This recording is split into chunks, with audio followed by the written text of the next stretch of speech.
அரவிந்துக்கு அவன் வாழ்க்கை பீஸ்ஃபுல்லாக போகுது. அவனை யார் கூடயும் கம்பேர் பண்ணாமல் நிம்மதியாக அவன் மனசுக்கு ஏற்ற மாதிரி வாழ்ந்துட்டுருக்கான். ஆனால் அவனை சுற்றி உள்ள எல்லோரும் அவனோட ரொம்ப பெட்டராக இருக்காங்க. வருத்தமாக இருந்தாலும் இதான் உண்மைன்னு சொல்லிட்டு யோசிக்கிறான்.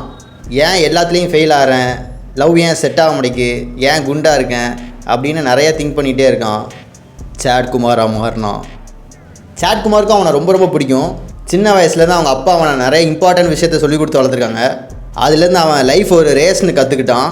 பட் அவனும் நிறையா ரேஸில் தோற்று போவான். ஆனாலும் அவன் அதில் என்ன மிஸ்டேக் பண்ணான்றதை பார்த்து திருத்திட்டு திருப்பி ஓட ஆரம்பிப்பான். ரேஸில் அவன் ஆப்போனன்ஸை ஜெயிக்கிற வர. என்னடா டைட்டிலில் வந்து உலகம் ஒரு பிக் பாஸ் அப்படின்னு சொல்லிட்டு என்னடாமோ பேசிகிட்டு இருக்கு அப்படின்னு உங்களுக்கு தோணலாம்.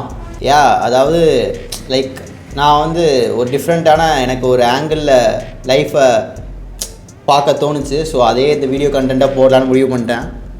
என்ன தோணுச்சுன்னா லெட்ஸ் டேக் டைட்டில்னு வச்சுக்கோமே. பிக் பாஸ் டைட்டில் இருக்குல்ல, வின்னர் டைட்டில். அதை வந்து we can just keep it as உங்களோட ட்ரீம் ஆர் ஒரு purpose in life. It maybe anything. ஒரு பர்சனாக இருக்கலாம், இல்லைனா எனி ஒரு பொசஷனாக இருக்கலாம். பொசஷன்னா அதாவது மணியை வச்சு வாங்கக்கூடிய எல்லாமே. அண்ட் இது பசங்க மட்டும்லாம் கிடையாது. Because poverty has no gender. உங்களுக்கு பணக்காரன் ஆனுன்னு இருக்கலாம், இல்லைனா எனி திங் ஒரு அச்சீவ் பண்ணலான்னு இருக்கலாம் லைஃப்பில். ஸோ அதுதான் வந்து உங்களோட டைட்டில். நீங்கள் டைட்டில் வின்னர் அப்படி இப்படின்றாங்களே பிக் பாஸில். ஸோ அதை நீங்கள் அடைகிறது தான் உங்களோட ஒரு ஃபைனல் கோல்னு வச்சுக்கலாம்.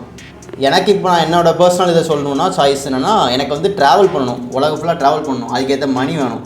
ஸோ தேட்ஸ் மை ஒரு ஒரு டைட்டில் வின்னிங் அந்த இதுன்னு வச்சுக்கலாம் பிக் பாஸில். சரி, இப்போது டாஸ்க்லாம் வைப்பாங்க தெரியுமா, அந்த டைட்டில் வின்னர் போய் அச்சீவ் பண்ணுறதுக்கு முன்னாடி அந்த 105 நாள். ஸோ அது என்னென்னு பார்த்தீங்கன்னா, யுவர் ஒரு ஸ்ட்ரகிள்ஸை வச்சுக்கலாம்.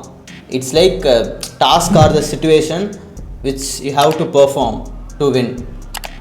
எப்படின்னா, உங்களுக்கு ஏதாவது ஒரு ஆப்பர்ச்சுனிட்டிஸாக இருக்கலாம், இல்லைனா ஒரு உங்களை வந்து சோதிக்கிற மாதிரி இருக்கும் தெரியுமா, அதுதான் டாஸ்க்னு வச்சுக்கோங்களேன். உங்கள் வாழ்க்கையில் வந்து சில கட்டங்கள்லாம் உங்களை டெஸ்ட் பண்ணுற மாதிரி இருக்கும்ல. ஸோ டூ யூ ஆக்சுவலி டிசர்வ்னு உங்களோட பொட்டென்ஷியலை தெரிஞ்சுக்க. ஸோ அதெல்லாமே டாஸ்க்கு நீங்கள் எடுத்துக்கலாம்.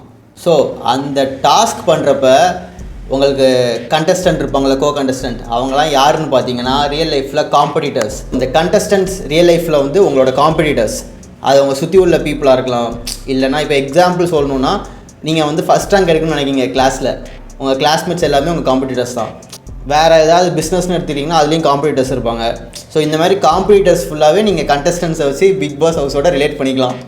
அண்ட் அந்த பிக் பாஸில் ஒரு வாய்ஸ் வரும் தெரியுமா, hello big boss, yes big boss, அது மாதிரி சொல்லுவாங்க தெரியுமா. பிக் பாஸில் ஒரு வாய்ஸ் வரும்ல, அது வந்து எனக்கு என்ன தோணுதுன்னு பார்த்தீங்கன்னா, பிக் பாஸ் அந்த வீட்டில் அந்த வாய்ஸோட பர்பஸ் என்னென்னா, எனிதிங் ஒரு இன்ஸ்ட்ரக்ஷன் கொடுக்கணும்னா கொடுக்கும், தப்புனா சொல்லும், இல்லைனா இது இப்படி பண்ணலாம் அப்படின்னு சொல்லும்.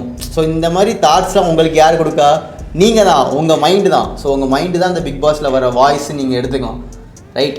அண்டு கடைசி அதை வந்து லைக் என்ன தான் நீங்கள் எஃபோர்ட்ஸ் போட்டிருந்தாலும் சரி, அண்ட் உங்கள் வாய்ஸ் வந்து சொல்கிறதெல்லாம் கேட்டு நீங்கள் கரெக்டாக நீங்கள் பெர்ஃபார்ம் பண்ணி அதான் எஃபோர்ட்ஸ் போட்டிருந்தாலும் கடைசியில் ரிசல்ட் எப்படி வரும்னு பார்த்தீங்கன்னா, மக்கள் போடுற ஓட்டினால தானே. ஸோ அந்த ஓட்டை வந்து நான் எப்படி பார்க்குறேன்னு பார்த்தீங்கன்னா, யூனிவர்ஸ் தலையெழுத்துன்னு சொல்லுவாங்கல்ல. ஸோ அதை தான் நான் பார்க்குறேன்.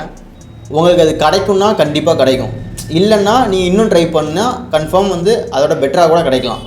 உங்கள் கையில் மட்டும் இல்லை. It's like some kind of ஒரு எக்ஸ்டர்னல் லக்குன்னு சொல்லலாம், லக்குன்னு கூட இருக்கலாம்னு நான் நினைக்கிறேன். அவ்வளோதான். இதுதான் வந்து எனக்கு இந்த டாப்பிக்கில் பேசணும்னு தோணுச்சு. ஐ திங்க் நான் வந்து அது ஃபுல்லாத்தையும் பேசிட்டேன்னு நினைக்கிறேன். சரி, அடுத்த வீடியோவில் பார்ப்போம். Stay relentless top G.